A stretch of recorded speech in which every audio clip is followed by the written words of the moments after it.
వాళ్ళ కడపలో జరగనున్న టీడీపీ మహానాడుకు భారీ జన సమీకరణ ఏర్పాట్లు చేశారు. ఎమ్మెల్యేగా గెలుపొందిన ఏడాదిలోనే నియోజకవర్గ ప్రజల మన్నలను పొందిన డాక్టర్ నెలవల విజయశ్రీ ఈ మహానాడు విజయవంతం చేసేందుకు నియోజకవర్గ ప్రజలకు ఎలాంటి పిలుపుస్తున్నారన్న అందుకు ఆమె చేపడుతున్న కార్యాచరణ ఏంటో ఎమ్మెల్యే డాక్టర్ విజయశ్రీ మాటల్లోనే ఇప్పుడు తెలుసుకుందాం.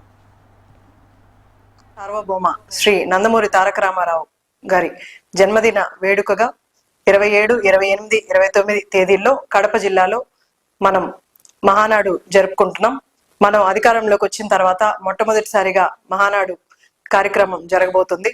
కార్యకర్తలే దైవాలుగా భావించే మన ముఖ్యమంత్రి శ్రీ నారా చంద్రబాబు నాయుడు గారి ఆధ్వర్యంలో ఎమ్మెల్యేలు, ఎంపీలు, మినిస్టర్లు అందరూ కూడా తెలుగుదేశం నాయకులు, కార్యకర్తలు అందరూ కలిసి ఒక పండుగలా జరుపుకునే మహానాడు కార్యక్రమానికి 100 బస్సుల వరకు మనం ఏర్పాటు చేయడం జరుగుతుంది.